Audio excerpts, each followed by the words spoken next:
आप सभी को मेरा नमस्कार। साथियों, भारत की सुप्त चेतना में जागृति का अचूक मंत्र फूंकने वाले स्वतंत्रता के जनक श्रद्धेय बापू कहा करते थे, मेरा जीवन ही मेरा संदेश है।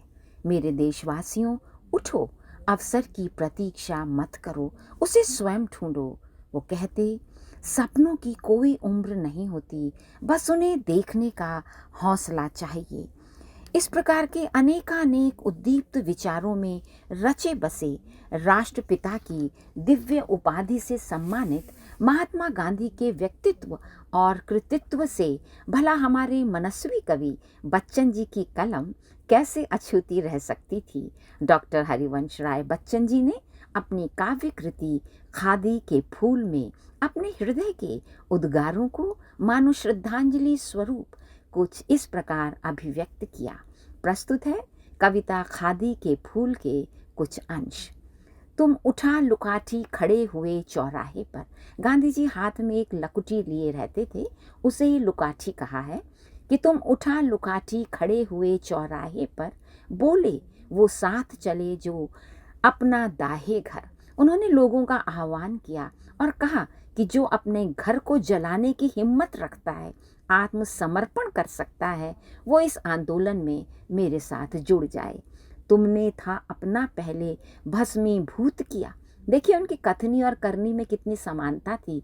जब उन्होंने लोगों का आह्वान किया, उससे पहले उन्होंने स्वयं को इस अहिंसा के आंदोलन में झोंक दिया था। फिर ऐसा नेता देश कभी क्या पाएगा। कवि प्रश्न कर रहे हैं कि क्या इतना उच्च कोटि का नेता दुनिया को फिर से कभी मिलेगा, हमारे देश को फिर कभी मिलेगा। जिसने पाया कुछ बापू से वरदान नहीं, ऐसा भी कोई जीवन का मैदान नहीं। मानव के हित जो कुछ भी रखता था माने, बापू ने सबको गिन गिन कर अवगाह किया। बापू की छाती की हर सांस तपस्या थी, आती जाती हल करती एक समस्या थी। इस कठिन पंथ पर चलना था आसान नहीं, हम चले तुम्हारे साथ अभिमान नहीं। गुण तो अवश्य देश तुम्हारे गाएगा, तुम सा सदियों के बाद कहीं फिर आएगा। पर जिन आदर्शों को लेकर तुम जिए मरे, कितना उनको कल का भारत अपनाएगा।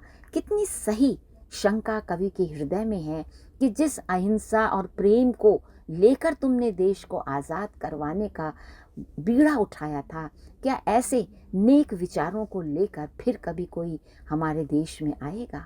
तुम सत्य अहिंसा का अजगब तो छोड़ गए, लेकिन उस पर प्रत्यंचा कौन चढ़ाएगा।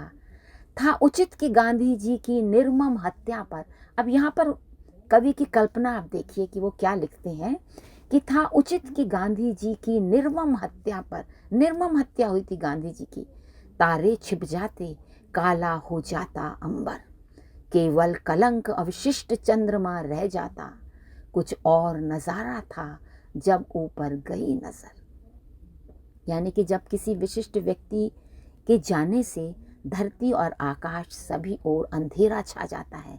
हम कहते हैं ना कि चारों ओर शोक के बादल छा गए, किंतु गांधी जी तो अमर ज्योति थे, प्रकाश पुंज थे, वो तो अमृत्य थे, देवताओं के समान थे, अलौकिक थे। इसलिए कवि ने कल्पना की कि उनके ऊपर आने की प्रतीक्षा में तो नभ मंडल में दीप्त तारों नक्षत्रों ने अपने प्रकाश को, ज्योति को, आभा को कई गुना बढ़ा दिया था, उनके मार्ग को प्रशस्त कर दिया था, पूरे रास्ते को उन्होंने जगमगा दिया था, दैदीप्यमान कर दिया था। वे कौतूहल से उनकी प्रतीक्षा करने लगे थे। अद्भुत विचारणीय कल्पना है कवि की साथियों। बच्चन जी आगे लिखते हैं, अंबर में एक प्रतीक्षा का कौतूहल था, बड़ी हलचल थी आकाश में, प्रतीक्षा थी। साथियों, जिस प्रकार कहा जाता है कि जब प्रभु श्री राम धरती पर अपने राम अवतार को पूर्ण करके बैकुंठ लोक जाने का जब उनका समय आया, तो समस्त जो तारामंडल था, जो समस्त स्वर्ग लोक था, समस्त देवी देवता गण जो थे, वो आज बहुत प्रसन्न थे कि प्रभु जो भगवान विष्णु का जो 7वें अवतार में श्री राम गए हैं, वो आज पूरे काल को पूर्ण करके ऊपर आ रहे हैं, तो उनके स्वागत में, उनकी प्रतीक्षा में वो बहुत कौतूहल से भरे हुए थे और पूरा स्वर्ग लोक जो था वो चमक रहा था, दमक रहा था। ठीक वही कल्पना मानो कवि ने गांधी जी के लिए की है। वो लिखते हैं कि अंबर में एक प्रतीक्षा का कौतूहल था, तारों का आनंद पहले से भी उज्जवल था। यूँ तो तारे चमकते हैं, लेकिन आज उनकी चमक अद्भुत थी। वे पंथ किसी का जैसे ज्योतित करते हों। ऐसा लगता था कि वो आज मात्र चमक नहीं रहे हैं, वो तो किसी के मार्ग को ज्योतिर्मय कर रहे हैं, उसका मार्ग प्रशस्त कर रहे हैं। नभवात किसी के स्वागत में फिर चंचल था। यूं तो आकाश मंडल में वायु लहराती है, किंतु आज उसकी लहर में, उसकी चंचलता में अद्भुत लीला थी। उस महाशोक में भी मन में अभिमान हुआ, धरती के ऊपर कुछ ऐसा बलिदान हुआ। शोक भी था कि इतने पूज्य बापू आज नहीं रहे, लेकिन धरती के ऊपर कुछ ऐसा बलिदान हुआ होने पर भी मन में अभिमान था उनके दिव्य प्रकाश का। प्रतिफलित हुआ धरती के तप से कुछ ऐसा जिसका अमरों के आंगन में सम्मान हुआ। आज कुछ ऐसा हुआ कि अमर कहते हैं देवताओं को, देवताओं ने भी आंगन में आकर उनकी दिव्य विभूति को सम्मानित किया। अद्भुत शब्द व्यंजना है, भाव अनूठे हैं कवि श्रेष्ठ बच्चन जी के।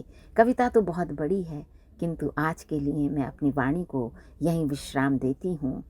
नमस्कार और धन्यवाद।